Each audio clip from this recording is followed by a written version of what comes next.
Hello, Hello. good evening. Good evening. Welcome all of you here in the room. We have a nice crowd, and welcome also to the Zoom folks. Even though you couldn't be here, we're so glad you get to enjoy the program with us. A few announcements. Can you hear me? Okay, I just want to make sure. We have some books over here that are related to tonight's program, so please feel free to browse through them, check them out, take them home and enjoy them. If something tickles your fancy over there. I do want to let you know a few things coming up at the library. This Sunday is our Arts Alive concert for February. We have a concert called Both Sides Now. It's two women who will be singing music from the singer-songwriters of the female singer-songwriters of the 60s and 70s, like Joni Mitchell, Judy Collins, Joan Baez. That's this Sunday at 2:00. And the Friends of the Rolling Meadows Library will be having their book sale, their spring book sale, March 10th, 11th, and 12th.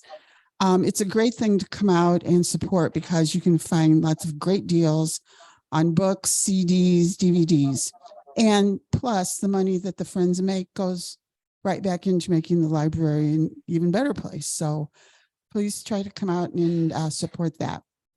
And we have a movie this month on the 21st, that's a Tuesday at 2:00, called Mrs. Harris Goes to Paris. The movie is in person only. The concert is hybrid. And of course, the book sale is in person only. You can't get the books over Zoom. So anyway, we want to get started on tonight's program, which is something that I think we all, well, I'll just speak for myself, I need help with. So you have to turn around and see what the title is. Don't forget the science of memory. We are going to learn a lot of things about memory because William Peck is with us and he comes filled with a lot of information. His programs are informational and entertaining. And I think he's going to also be giving us some tips on keeping our brain healthy and help make our memories a little stronger than they are, right? I'm always say so. Oh, see, he's not making any promises. Okay, well, thank you for that, Bill. So please welcome William Peck. Well, thanks for coming out. I'm glad you remembered to show up. That's step one with this. Couple little things. One, for the people who are on Zoom, I can't see you and I can't see your questions. But if you throw your questions in the chat at the end of the program, I will be able to answer them. You folks too. We'll save the questions till the end of the program. So if you have to, you can, I see someone pen and paper, you can write it down if you can't remember your question by the end of this. One other thing is I won't be covering really is Alzheimer's, because that's a whole totally different thing with genetics and everything else. So we really won't touch about Alzheimer's at all. But we're going to talk about the basics. And first thing I want to do is I want to show you some faces, and then we're going to talk about them later on in the program. So just keep your eye on these. You should see them for about a second each.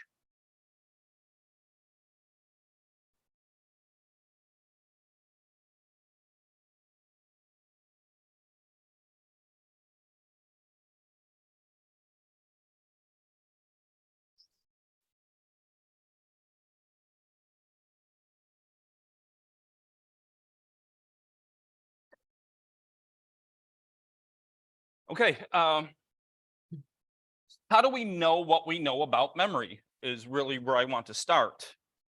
And you have to remember, as you'll see, medicine for a very long time, really until almost the 70s or so, was very crude. and that's going to be part of this. Ground zero is a person called Patient HM. At least that's what they called him when he was alive, because when they did studies on these people, they only used their initials when they were alive. After they passed away, their name came out, and it turned out his name was Henry Molaison. He is ground zero for what we know about memory. And he's important because he teaches us even a little bit about what it means to be human too. So at the age of 10, he had a bike accident and he started having seizures.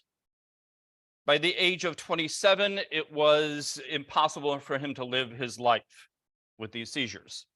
So he went to a doctor, actually a brilliant surgeon by the name of Dr. William Scoville, who at the time was also kind of a lobotomy enthusiast.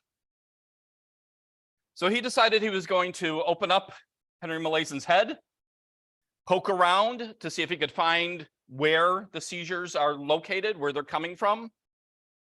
He couldn't find that. So he decided at that point that he would, this is about 1953, by the way, and he decided, even without knowing what it did, that he would suck out the hippocampus.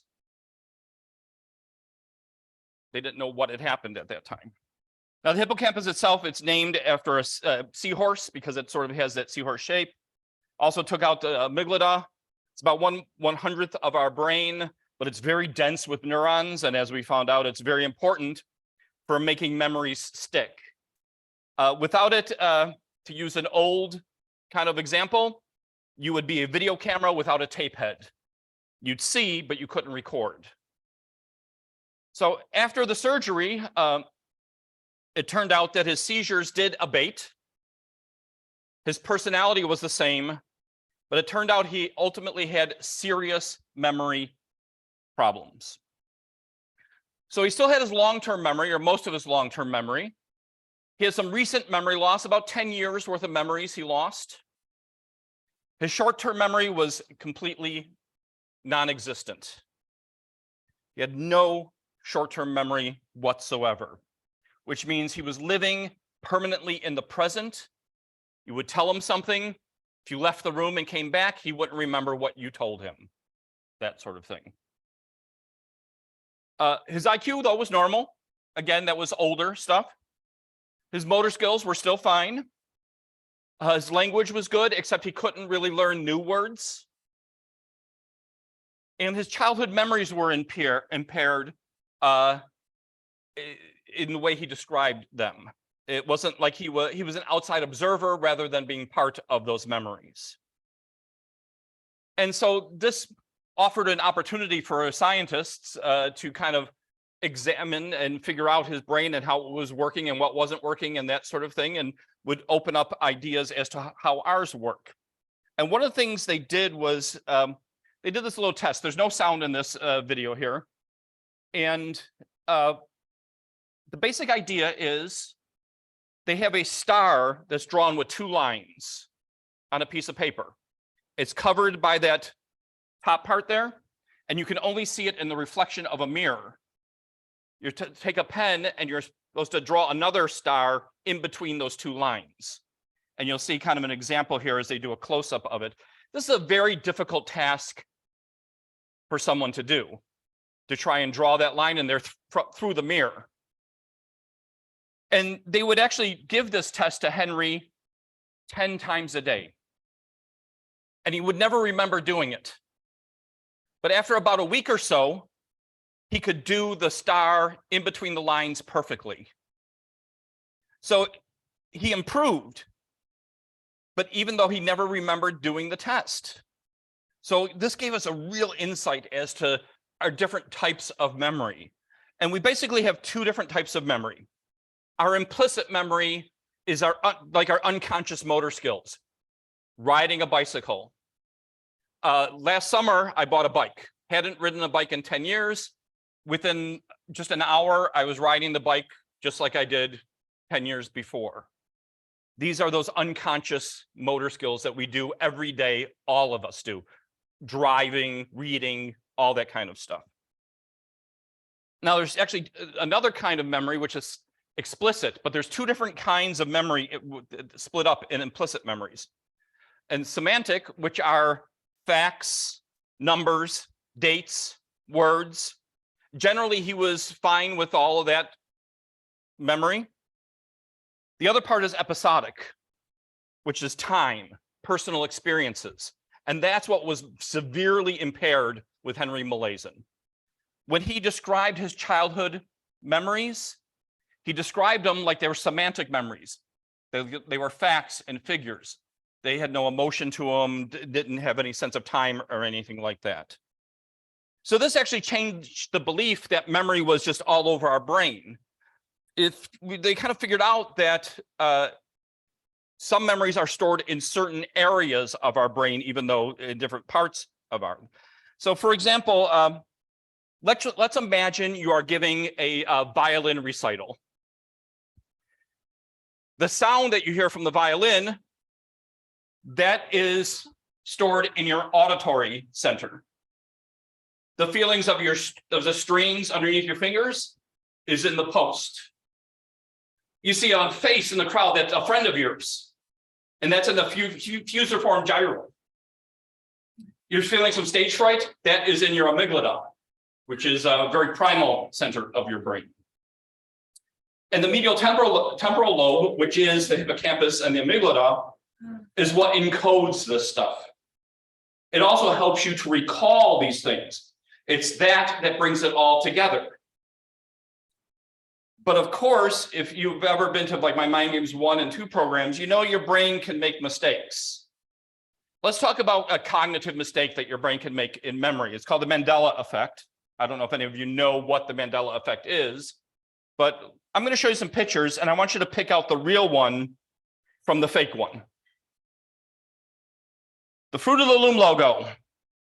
Those of you in the room here, if you think number 1 is the correct Fruit of the Loom logo, raise your hand, and you would be wrong. It has never, ever had a cornucopia in the Fruit of the Loom logo. Looney Tunes. Looney Tunes or Looney Tunes? So is it Looney Tunes as in cartoons, or is it Looney Tunes as in music? Those who think number 1 is correct, raise your hand. That's the majority of you. You would be wrong. The Monopoly Man. Does he have a monocle or does he not have a monocle? Those who think number 1 is correct, raise your hand. We have 3 people in the room raising their hand, 4 people in the room raising their hand. Those of you who raised your hand are correct.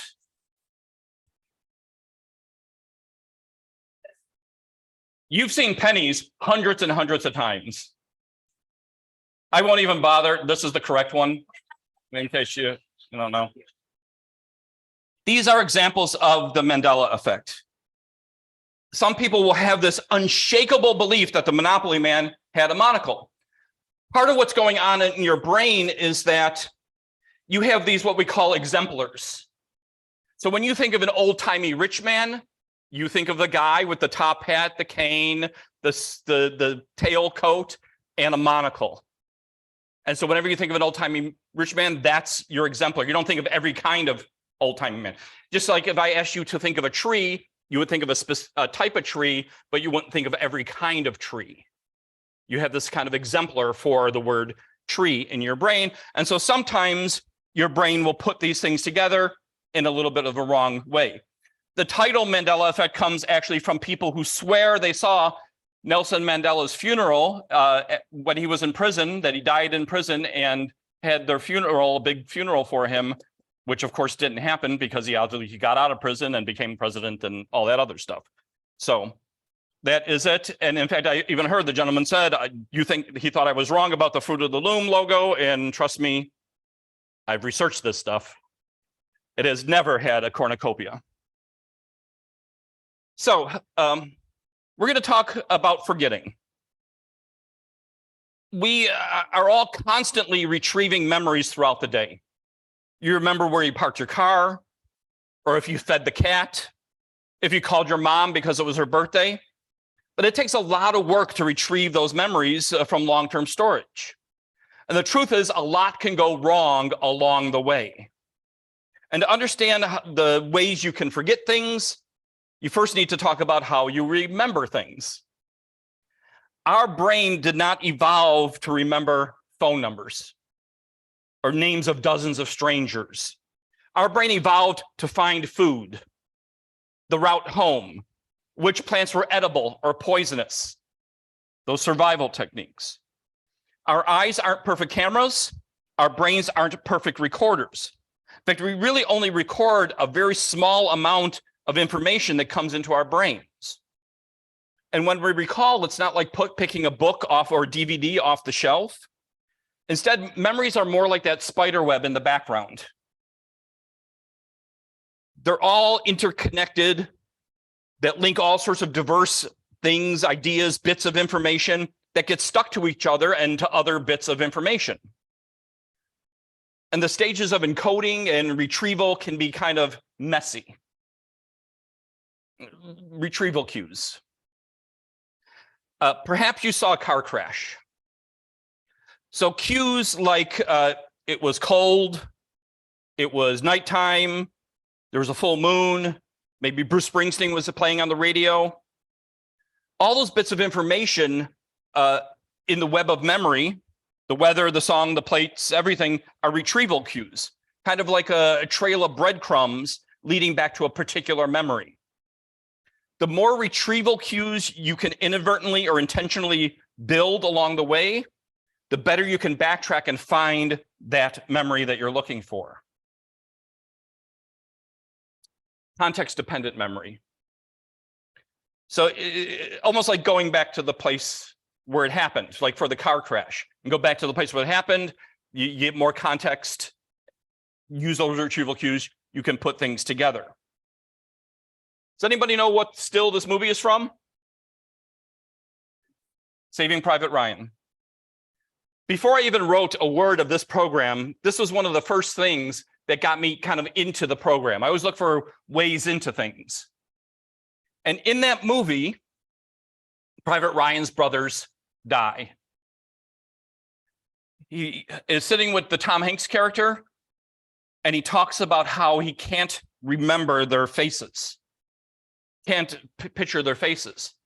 Tom Hanks character says, picture them playing, you're playing baseball in the backyard with them, or you're at the Thanksgiving dinner. That is a good example of context memory. He's creating all these associations then from the bat of the ball or the taste of the meal or that sort of thing, which helped him finally be able to picture his brothers' faces in their minds. And there's other things that will affect how you can remember things. Your state of mind. Oh, by the way, this is something that happens to all of us. It's not just a senior moment, as it's often called. You're at home, you're in the kitchen, you go, oh, I need to get something from the bedroom. And you get to the bedroom and you're like, I have no idea what I'm doing here. Why am I in here? So scientists believe that moving from one room to the next actually wipes your short-term memory, because then your brain has to be ready for new information. There's two things. In my Mind Games 1 program, I talk about how when you leave the kitchen, you repeat to yourself, you know, I need to get that book. I need to get that book. I need to get that book. And if you repeat it to yourself as you go through the doorway into the bedroom, you'll remember that you needed the book and bring it back. The other option you have, if you didn't do that, is to go back where the memory first happened, where the thing just happened. You're back in that context. It'll help you remember what you are trying to find. So, and like I said, your state of mind, or your emotions can really color how you encode your memories and how you can retrieve them. If you're mad, your memories may be very different than if you're happy, right? Now, there are other things going on with memories, like the primacy and the recency effect. Is where you remember the first and the last things, but in the middle, those things are a little tricky. So if you make a list for the grocery store, you forget your list at home, you'll probably remember the stuff at the beginning, the stuff at the end of the list, the stuff in the middle will be the most murky stuff, the most difficult to that. But even with all these tricks and associations, things can still go wrong. Memory can fail, becomes distorted. And of course, we just forget things. We all do. And typically we do it in 3 different ways. We either fail to encode it, we fail to be able to retrieve it, and we experience what psychologists call storage decay, right? Been sitting in there for a long time and it degrades. So think about all the stuff that's going on around you at any given moment. You think you're paying attention to everything, but the truth is your brain selectively focuses on things. So you really only notice a fraction of what you sense. And you can only consciously hold so many bits of information in your short-term memory. 7 things plus or minus 2 at any given time. So what we fail to notice, we tend not to encode, thus we don't remember. Then again, memories that have been encoded are still vulnerable to what we call, again, storage decay, which is the natural forgetting of over time. And to be honest, we can forget things pretty quickly. A lot of things, about 50% in just a few days. The amount of data we can do. So this study was done with people with their regular types of memories, and then people who experienced 9/11 personally. They were in New York at the place and stuff, and their memories. And you would think such a traumatic event would be more strongly encoded in your brain. And it turns out that a year later, they had the same kind of storage decay that you did for just regular everyday memories. So you might, if you're telling the story of one day after 9/11, you're telling the story of 9/11, you might have 13, 14 consistent details. If you're talking about a regular memory that happened a day before, again, 13, 14 consistent details. A year later, you might only have about 6 consistent details in your story from your story that you told a year previous. It changes for you. So sometimes also there's some retrieval failure. Proactive interference. So sometimes the old stuff that you learned keeps you from recalling the new stuff. Like if you change one of your passwords and you keep recalling your old one when you keep trying to log in, that's kind of proactive or forward acting interference. The flip side is retroactive interference, backward acting, which happens when new learning gets in the way of recalling old information. Like if you start studying Spanish, it may interfere with the French that you learned before that. The truth about memory, though, is there's a lot of reconstruction and inferring involved when you try to flesh out a memory. Every time you replay a memory in your mind or relate it to a friend, it changes just a little. You are rewriting that memory every time you recall it. There's a little bit of corruption of that information every time you recall it. So this is going to be the scariest thing of this whole thing, because we are perpetually rewriting our pasts. So because a memory is both a reconstruction and a reproduction of past events, we can never be completely sure if a memory is real just because it feels real. This is frightening, because what are we if we aren't a collection of our memories? And if we can't trust our memories, can we trust who we really are? But the truth is, I know, because I have a false memory that I know is a false memory. We'll talk about that in a little bit.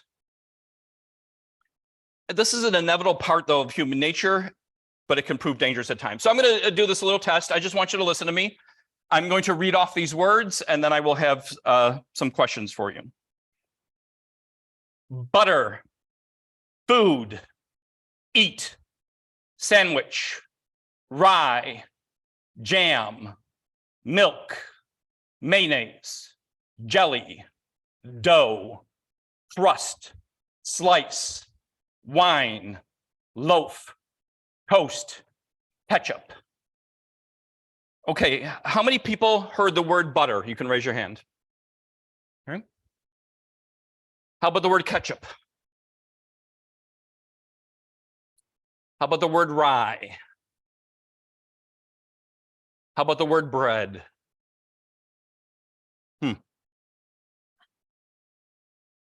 Bread was not on the list. That is a list called a word activation list. All the words in that list are connected in some way to the word bread. So when you hear all that stuff, those sticky things, like I said, that spider web activates the neuron. Bread creates really a false memory in your brain. That's how easy it is to create a false memory in your brain. The other two, butter was the first. Ketchup was near the end. That's the primacy and the recency effect going on there. So those were the words again there for you. So misleading information can get incorporated into memory and twist the truth for you in that way. Which is why arguments are so problematic, right? How many times have you been in this situation? The truth is you might just not remember exactly what you said, or they might misremember what you said, that sort of thing. And so it is the cause of probably many arguments in that.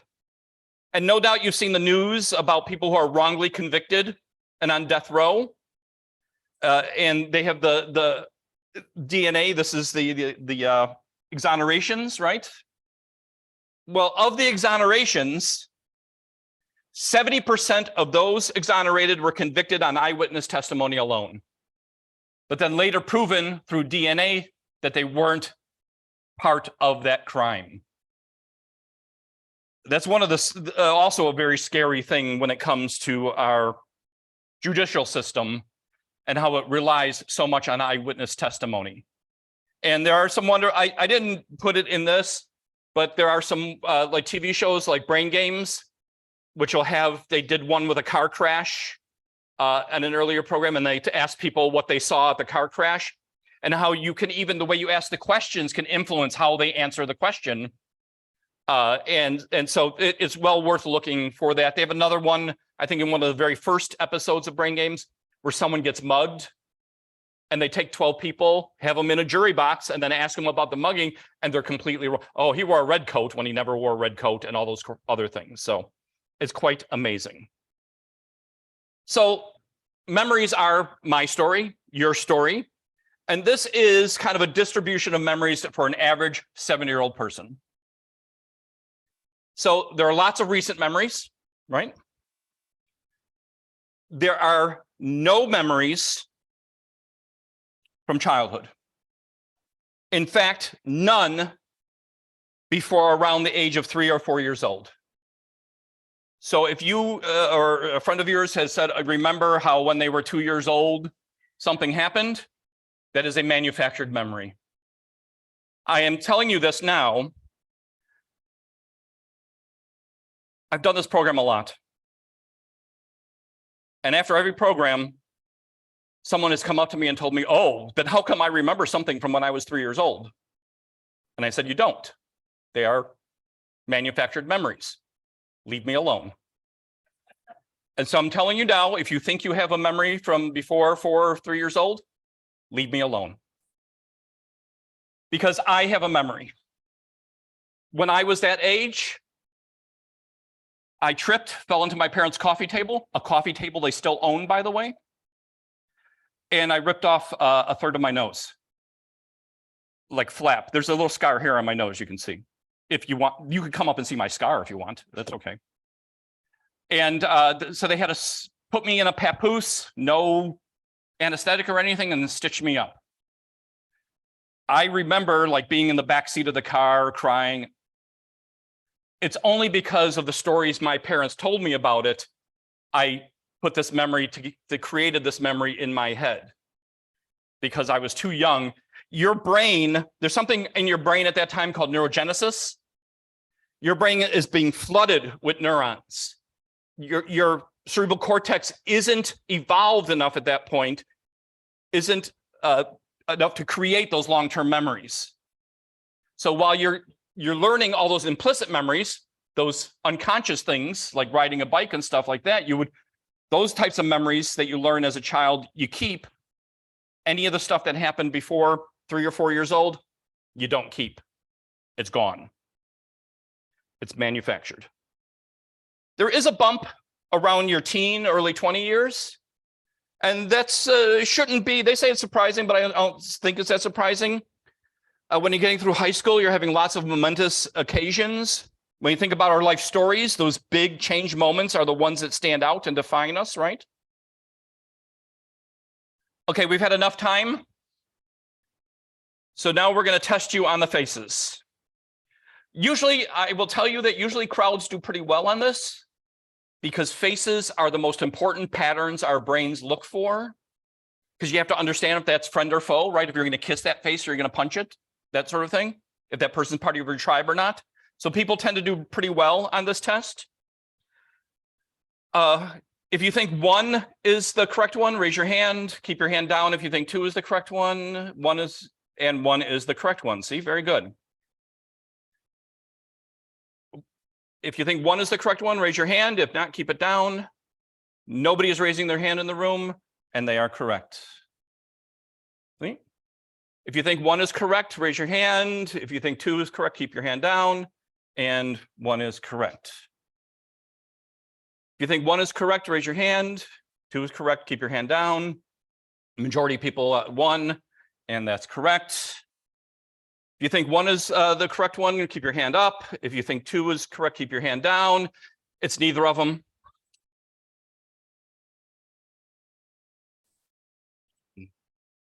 You could have swore you saw one of those guys sometime, didn't you? Yeah. Yeah, that's how that memory works again. If you think 1 is correct, raise your hand. And 2 is the correct one. And I think this might be the last one. If you think 1 is correct, raise your hand. That's the majority of people here. And you would be correct on that. So, okay. I'm going to get into how people remember things in a conscious, intentional way, as opposed to how we just normally remember things. And a lot of it comes from the idea, it was part of classical education, because in ancient times, they didn't have libraries where they could take a book home from. They had libraries, but you had to go there, you would read the scroll and stuff. You had to memorize. People like Aristotle and stuff, they memorized book after book after book, or scroll after scroll after scroll. And they had a way of doing that. And a lot of it comes from this guy here, Simonides of Kairos. The story goes that he is at a wedding banquet. And after they're having the big dinner and stuff, and for some reason he is called out.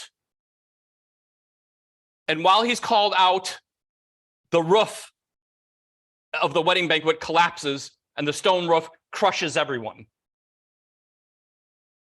The stones are taken away, but they can't identify who is who.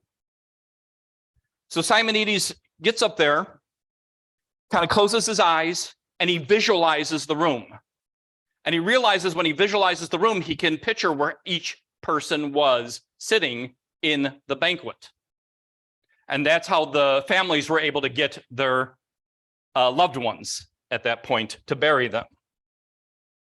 It's called the method of loci. We also these days call it the memory palace. If you're familiar with the Sherlock Holmes stuff, especially the more recent Benedict Cumberbatch Sherlock Holmes, they talk about the memory palace in there. Basic idea is there's 4 steps.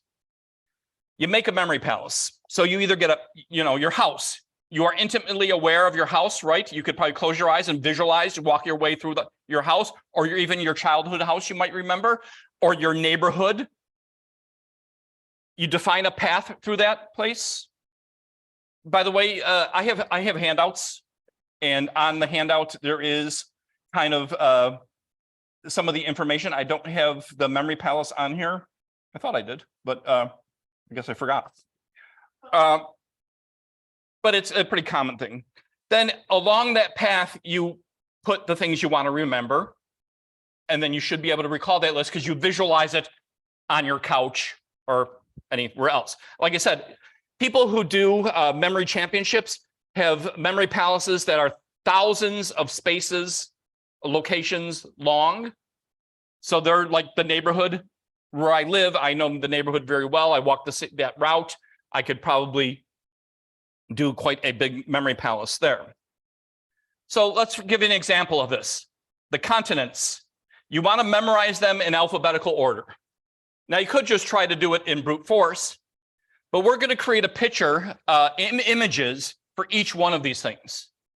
Like, for example, Africa is a zebra, right? So picture a zebra for Africa. Antarctica, a penguin. Asia, you think of that Asian dragon, right? Australia, a kangaroo. Now, Europe, there's no animal I could really come up with, but I thought of for Europe, the Eiffel Tower is a good example there. And then for North America, same thing, Statue of Liberty. South America, a parrot. You think of the fancy parrot, the macaws, that kind of thing. So we get back to our apartment here, and we're going to make our kind of memory palace out of this apartment. There's a zebra at the front door. So what is the zebra? Africa. Very good. You walk into your apartment and you see a penguin. Antarctica. Very good. You get to your kitchen table there. Asia. Very good. You get to the table here and you see a kangaroo. Australia. Now this one, I combined the two, and I'll talk about why I did that in a second. But the first one you'll get to is the Eiffel Tower, Europe. And then hanging onto the Eiffel Tower is the Statue of Liberty, which is North America. And then why is she afraid there? Why is she hanging onto the Eiffel Tower? Because there's a parrot on the couch. And of course, that is South America, right? Easy way if you want to remember the continents in order, in alphabetical order. You can remember this just from doing this little exercise here. We've created a memory palace. Now, there are some things that will help you remember better when it comes to this. And that's part of why I use that image of the Eiffel Tower and the Statue of Liberty, because it's an unusual image. To remember better, you're looking for vivid, unusual, outrageous, gross, shocking images. The more you can make the image to fit these things, the more memorable that image will be. So I remember reading about this, and I was reading the history of this kind of memory. And they talk about monks in the Middle Ages being chastised by the abbot because they were memorizing Bible quotes, but they were using very sometimes sexual images in order to help remember them, jog their memory on that stuff, because that was the most shocking thing they could think of. And it helped them remember Bible quotes. This is Joshua Foer. He was a reporter who decided to start examining these people who have these phenomenal memories to see if their brains were different than other people's or not. And the truth is, their brains were the same as everyone else's. They just had some hacks that allowed them to memorize huge amounts of information in a short period of time. And he wrote a book. The books are on my handout, the books that I used for this program. And the book he did is Moonwalking with Einstein, which is an unusual image, right? Helps you remember that stuff. And he decided even to try out some of the techniques, and he actually won a trophy on memorizing playing cards at one of these events. They have national events in America. They have worldwide events all over the nation and all over the world. And there's all sorts of records from some of these world memory championships. And I'm going to talk just about a few of these world records to give you a sense as to how, if you want to put the work in, you can hack your brain to remember huge amounts of information. Playing cards. So they have all these tables of these guys with many decks of playing cards. Those playing cards, they took a set, they randomly shuffled it, they matched up all the others so everybody has the same kind of sets of playing cards. They had 30 minutes to remember the decks. The record for remembering cards in order from random decks like that is 884 playing cards. They were given a sheet of paper like this, random numbers. They had 5 minutes to try and memorize them. The record for remembering random numbers in 5 minutes is 501 numbers. Random words, given a sheet of just random words. 5 minutes to study them. The record for remembering is 124 words without a mistake. So I will tell you, many of these memory techniques are not practical for everyday life. But we do use some of them. I mean, it's easier, as I will tell you in a little bit, it's easier just to write the damn thing down. I mean, really, and just don't forget your list. Yes. But some of them we use. Chunking, we do all the time. So you encounter a number. How do you remember it? You chunk it. Because remember, you can hold up to, if you have a very good short-term memory, you can hold 9 things in there, but more or less it's going to be about 5 to 7. So it's going to be hard to remember a string of numbers, but if you chunk it, then you're remembering 3 numbers. That's my phone number. Don't call me. But we do that all the time. Acronyms are good ones for remembering things. You probably remember many of these. You know what many of these things are. How many people know what Roy G. Biv is? The rainbow, very good. It's the colors of the rainbow in order. Red, orange, yellow, green, blue, indigo, violet. How about Holmes? How many people know Holmes? Raise your, I'm sorry? The Great Lakes, very good, yes. Huron, Ontario, Michigan, Erie, Superior.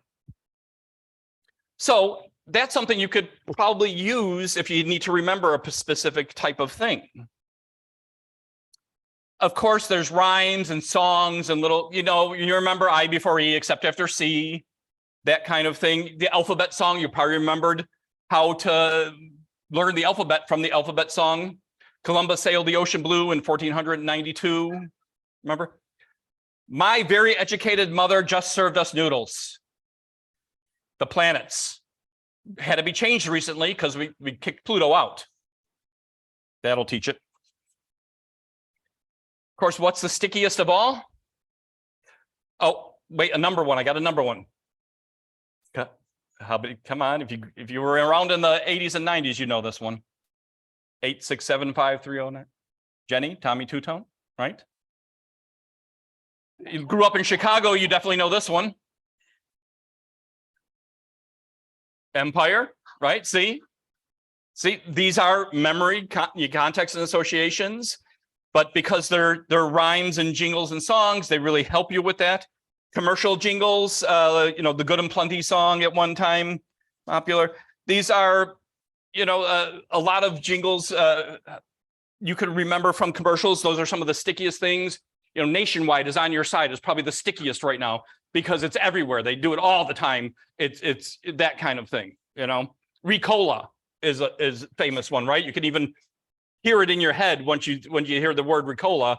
You hear the guy yelling out Ricola at that point, that sort of thing. Those are ways, you want to remember something, maybe something long, make it into a little song that you can sing to yourself. You'll remember it better that way, that sort of thing. That was the Good and Plenty one. You remember Choo Choo Charlie? Some of you might remember. I guess I'm the only one that knows what that is. Stories, making a story about it. We are really storytelling creatures, so it helps. So college students were giving a list of words like this. And by brute force alone, they were supposed to memorize these words. And they were tested on it. They recalled about 13% of the words. So then they changed it. Same words, but they asked the college students to create their own story with those words. And when they were tested, they recalled about 93% of the words. You want to remember something, you can create a story around it to help you remember that thing better. Your body parts can be a memory palace. How many people know what memory palace is? Your knuckles. You know a lot of these things, don't you? How many months have 31 in them, right? Is your knuckles. Knuckles are all 31s. The spaces in between your knuckles are the months that are not 31. I was really excited when I learned this about 5 years ago. Yeah. You're doing it now, right? You're doing it now. Yeah. Okay. If you want to remember something, you can do something unusual with that thing. So this was a kind of a fun example that I ran across that I used. After locking the door, you don't want to, did I lock the door? Did I not lock the door? Do something unusual. You don't have to do a star jump. I know some of you are brittle, but you could do something else unusual in order to remember that you locked the door. Because if you didn't do it, you know you didn't lock the door. If you do it, you lock the door, that sort of thing. So that's something you can do as to help, is do something unusual. Let's really talk about what's kind of some practical stuff. Like I said before, write it down. Post-its around the house, lists, bulletin boards on your fridge. For myself, I run a business. I'm a professional magician. I do these educational programs. I do about 200, between the two things, I do about 200 shows a year. I have to keep track of those. I have to remember to make sure I go to them. Have to remember to do the contracts, have to remember everything about it. I have a master calendar I have a printout calendar that's stapled together that's right next to my computer. Soon as I confirm a date for someone, I write it on there. The next thing I do is I write it on my online Google Calendar. Then I have a wall calendar, one of those desk calendars, the big wall calendar, and I write it on there. So I have it in several different places, so I never have to worry about knowing whether I've done this or not. One of the great stories I read, there's a book called The Memory Thief, about a guy who actually, because of a drug overdose, his hippocampus was almost completely destroyed. Couldn't create new memories. He was going to go to a university, an out-of-state university, to have them go through these tests on his brain. And he decided he was going to go by himself. Remember, this guy cannot create new memories. Old memories he had, but could not create new memories. And how he did this, for example, is first in his house, he had Post-its everywhere in every room of what he was supposed to do and that sort of thing. But he used his phone. And so, for example, when he got off the airplane, he had an alarm on his phone every 5 minutes to tell him what he was supposed to go and where he was supposed to be. So when he got on the bus to get to the university, every 5 minutes it would say, stay on the bus until you get to this certain street, stay on the bus until you get to this certain street, and so on. And that's how he was able to navigate the world. You think about how kind of scary that is, but he was able to do that. So that's the sort of thing in your house. If you want to remember stuff, put it in several different places so you can see it, remember it. So repetition is one of the keys there with the Post-its. We found, though, meditation can help in the short term. And you don't think of meditation as actually trying to empty your head. It's about focusing. And so they did this with college students. They had to meditate before a test. And the ones who meditated had significantly higher scores than the ones who didn't meditate. Some other better memory. Pay attention. Be present in your world. That's one of the things that we tend to not be as present because this is all familiar to us. So we're not paying as much attention to it. But be present in the world and what you're doing. So you look, you smell, you're creating those cues, those associations, the things that you see, the things how things smell, like you're at a party. What food do you smell? That sort of thing. All the things that you hear, how you feel, hot, cold, whatever. Those are all associations that you can use to help create a stronger retrievable memory. I often say, go through life like everything you're doing, you're going to write down in a journal. So be mindful about things. You don't have to write it down in a journal, but to be honest, if you do write it down in a journal, it'll be even stronger to hold on to those memories. Just write your day's activities in the journal at the end of the day. Take 10 minutes to do that, and that will be even stronger than before. And that's really a way to do that. So learning the almost impossible. I'm not going to force you to do all this, but the key is actually on the handout. And it's something that I did because I wanted to see if I could do it. And it actually wasn't that hard. All of you know how to say the alphabet forwards. I would just, hopefully. How many of you, without looking at this, could say the alphabet backwards? Nobody's raising their hand. That's not unusual. So I learned to be able to say the alphabet backwards. It took me probably about 5 minutes a day for a week to figure out how to do this. And part of it is creating a story. Part of it's getting cues and then just practicing those cues for a little bit. So I'm going to show you how you can. Learning to do the alphabet backwards is not really a life skill that you need. It's not going to get you a job. But one, it's going to show you what your brain is possible of doing, which a lot of people don't think their brains are able to do that. And second, it turns out it's like my stupid human trick. And I have won a lot of drinks because most people cannot do the alphabet backwards and I can. There's a lot of betting going. Kids, don't worry about the betting yet. But the rest of you, free drinks. So we're going to create a story about ZY, which is a 100-year-old Viking warrior, retired. His wife will give him a coupon because she wants to go to she wants him to go to the store. But since he's getting on in age and his eyesight's not that great, he asked her, "What's the coupon for?" And she replied, "It's to buy milk jugs to feed their cute baby alligators." That's everything you need to learn to recite the alphabet backwards. So let's break it down to some simple sentences. ZY, the ex-warrior, ZYXW, what's our coupon for? So we're going to use some sound-alikes, some initialization, a few different things here. What's our coupon for? Gives us VUTS, VUTS, our coupon. Milk jug gives us MLK, JIHG, jug. Feed, cute baby, feed is FED, cute baby alligators, CBA.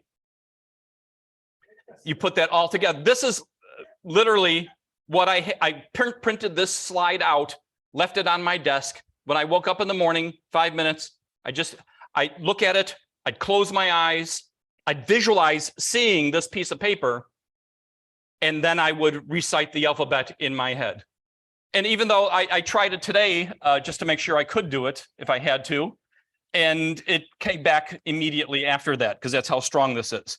So this is the key. That's on the handout that I'm going to give you.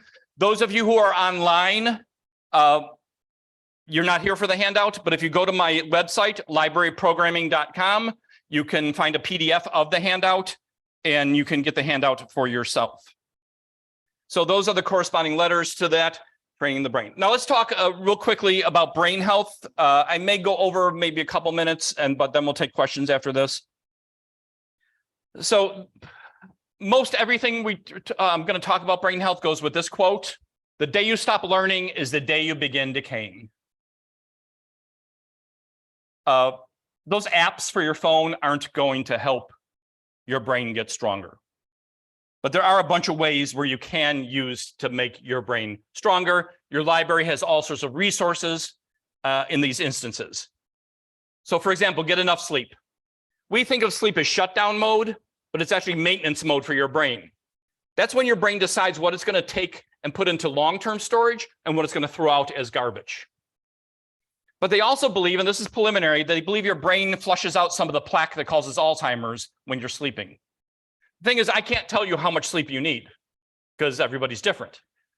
But your library has books on sleep or can get books on sleep and better sleep, that sort of thing. So you can figure out on your own how much sleep you're going to be needing for this.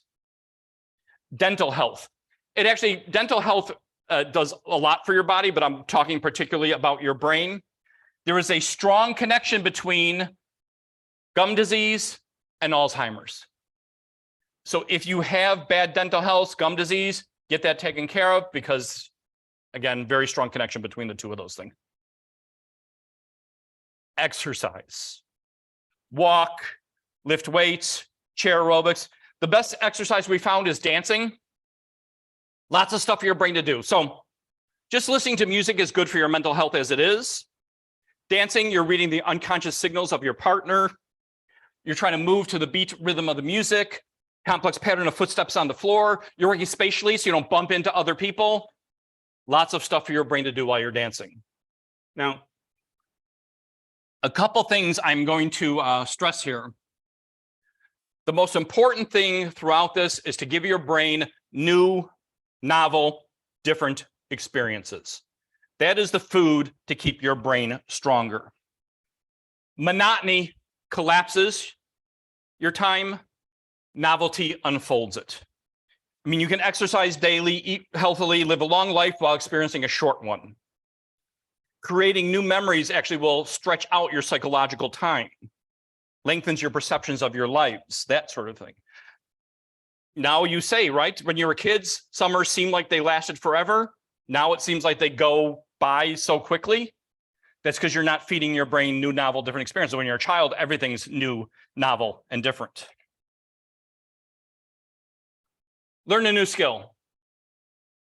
So for example, I belong to my library's writers group, and one of my best friends in there was an 80-year-old minister who lived in a senior facility. Told me one day he was going to take up wood carving because there's a wood carving club there. He had never carved wood in his life. This was a great new skill for him to learn. There's two things going on here, though. First, just the intellectual process of figuring out the carving and all that stuff, and the physical skill that he was doing because he had never done those small motor skills that he needed for carving. That was new things for his hand to do. So reading is great, crossword puzzles are great, but if you can learn a skill and a physical skill, new physical skill along the way, that will even make your brain stronger. The intellectual and the physical together will be much stronger than just learning an intellectual thing. Musical instrument. Learn how to read music is like learning a new language. Holding the instrument, where to put your fingers, how to press, how to get the notes out. All those things. Lots of stuff for your brain to do when you're learning a musical instrument.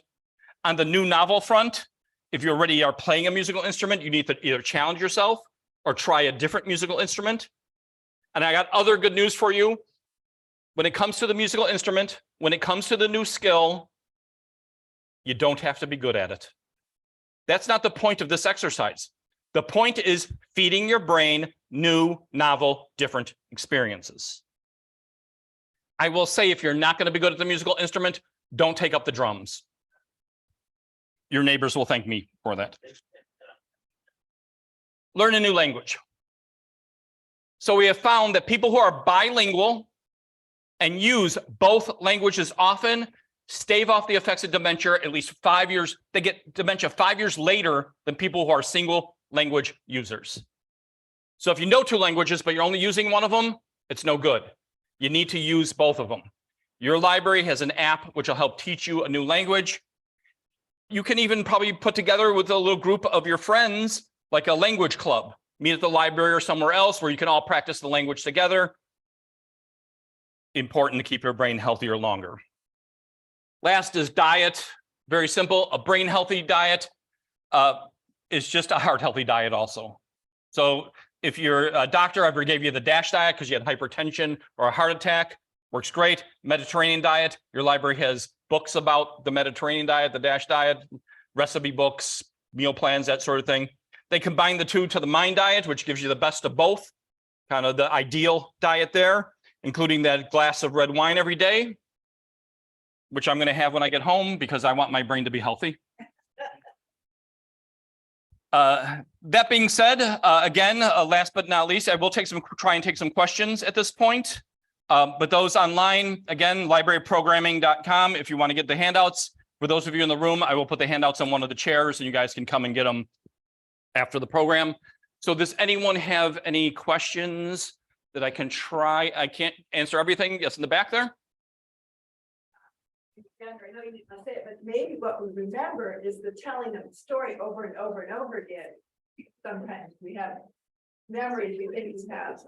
The child, or I think even the earthquake I experienced in Japan, I remember because I told the story so many times. You remember telling the story. Is that right? You're kind of going back to that no memories before 3 and 4 years old. That what you remember is the telling of the story or they're creating the story, and that's exactly what I said. Is that you remember the story? And remember, every time you tell the story, it gets corrupted a little bit. You know, there was even that that news reporter that got kicked off the nightly news and now was on like cable or something like that because he talked about being on the helicopter and being shot at and stuff like that, and that never happened. More than likely, that's a manufactured memory that he had. He probably really believed that happened, only because through the years he just told the story and it got, you know, a little corrupted. Maybe another memory got stuck to it, a little corrupted. So I think it was Brian Williams. I think that was yeah. So that was the kind of thing that probably somehow got manufactured along the way. So any other questions? Yes. They actually the three images that you cornucopia, the prose, and blah blah blah. Right, I got all of them wrong. But I'm thinking I saw a lot of hands up at the same time I do. So why would it be so many people getting that answer wrong?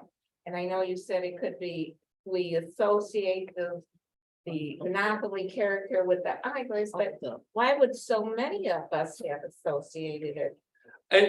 So again, you're asking about the Mandela effect and why people, I'm repeating for the people online too, about why people thought that cornucopia, that's a really common thing. People thought that the cornucopia is in there because it's a cultural thing. It just seems like it's the right thing. But somebody we saw it, and so then we see it again.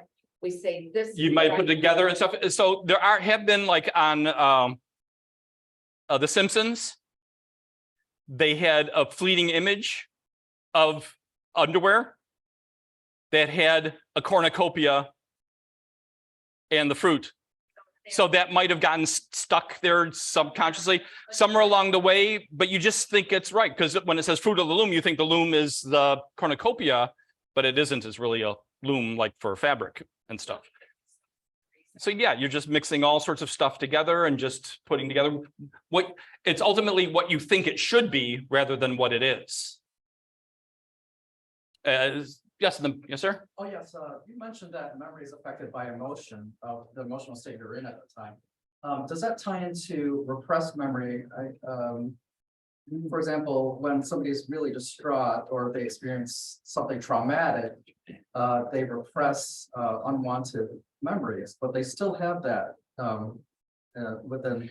So I haven't really studied repressed memory some, and some of those kind of where they put people under hypnosis and come up with this stuff. It's really problematic because they have found there was this whole thing where a bunch of people went to jail. There's a satanic panic at one time, and all these kids supposedly were molested and stuff. Turns out they weren't.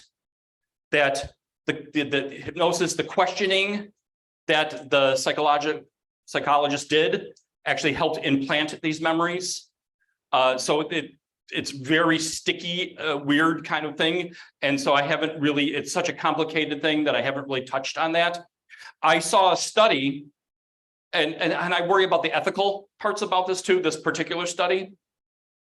They took this guy and with the help of his family, implanted a memory that never existed, that he got lost in this mall and all this other stuff.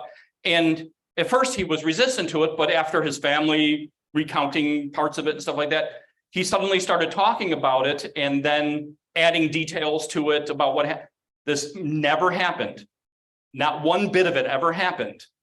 But with people telling him these stories and stuff, were able to create this memory in this adult in his brain at the time. And so repressed memories are such a weird thing, but obviously, you know, we see where they have post-traumatic stress disorder and things like that. So there are things going on there, but again, I don't know enough about it to really be able to talk about it. So in the back there. Photographic memory real? I mean, some people say they have a photographic. There's something called an eidetic memory that people are able. Photographic memory, just seeing it like a picture and stuff, doesn't really exist. It's kind of a popular term in popular culture. But there are people that have, like Mary Lou Henner remembers every day of her life in detail. She has but it's a very small percentage of the people in the world that have that sort of memory, like that. But it is some sort of neurological wiring in their head that allows them to remember that. And she remembers every single day in detail, and that can be a little difficulty to life. There's things you don't want to remember too, right? I mean, yes, in the back. How do you explain people like who are on Jeopardy and their brains just not only have all this information, but they can recall it? You know, and Yeah, that's just, you know, I know a lot of stuff. My brain isn't any different than theirs. You know a lot of stuff. But you didn't study those things. You probably know a lot of stuff about other stuff. I bet I could ask you, you know, about a book you read. You're a reader, right? Read a lot? not quite a bit. Yeah. Do you have a favorite author? Somebody you've been reading for years? Not right now. How about years? Yeah. You've had a favorite author? Elizabeth Fane. Never heard of it. Well, it was years ago. Okay, but I bet if I had one of those books in front of me that you read 10 or 20 years ago, you could probably describe the basic plot of that book. Yeah, people on Jeopardy probably don't know who that author is, and probably couldn't do that. You have just a different knowledge set than they worked to read stuff that makes them good at Jeopardy when they're not necessarily good at other things. Just like movies, especially because remember I said stories are particularly sticky. So the stories, the movies that you read, I can ask you about a movie that you saw 10 years ago. You could probably give me the basic plot of that movie, even though you haven't seen it in 10 years, just because that's such a sticky thing. So. When you're going on, it's talked a lot about, sounds like those are, brainwashing. It sounds like something you would use if you're going to brainwash something.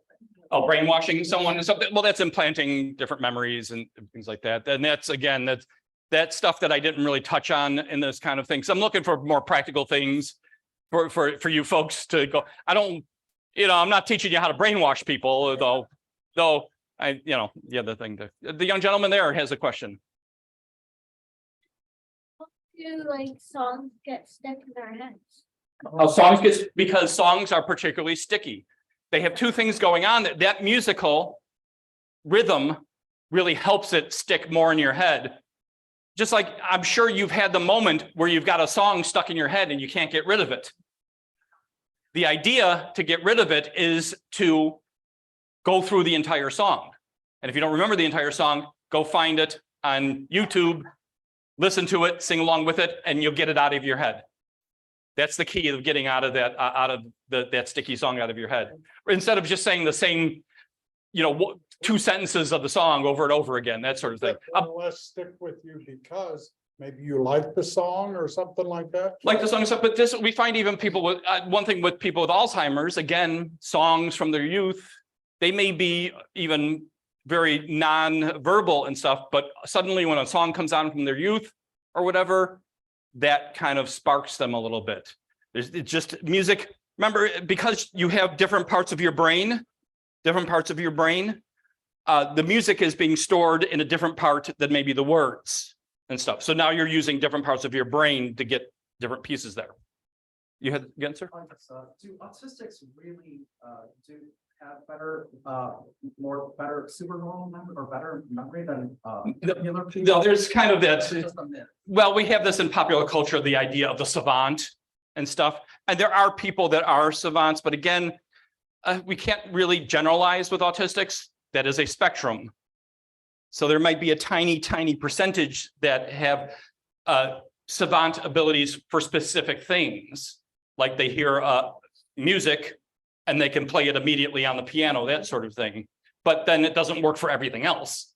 It's just that one isolated thing that for some reason their brain is doing that. But most often, not at all have any kind of savant type of abilities.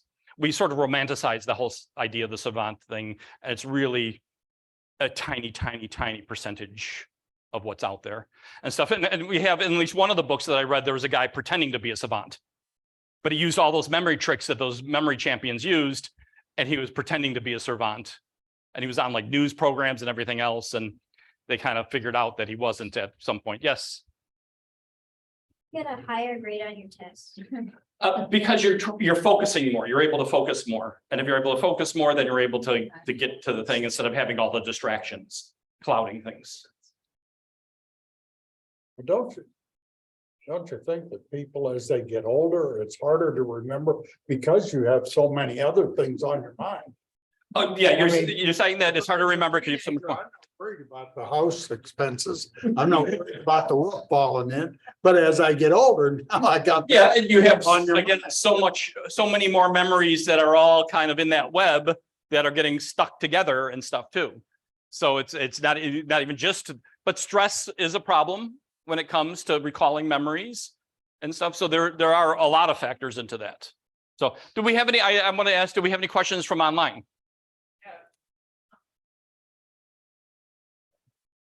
Well, any other questions from the room here?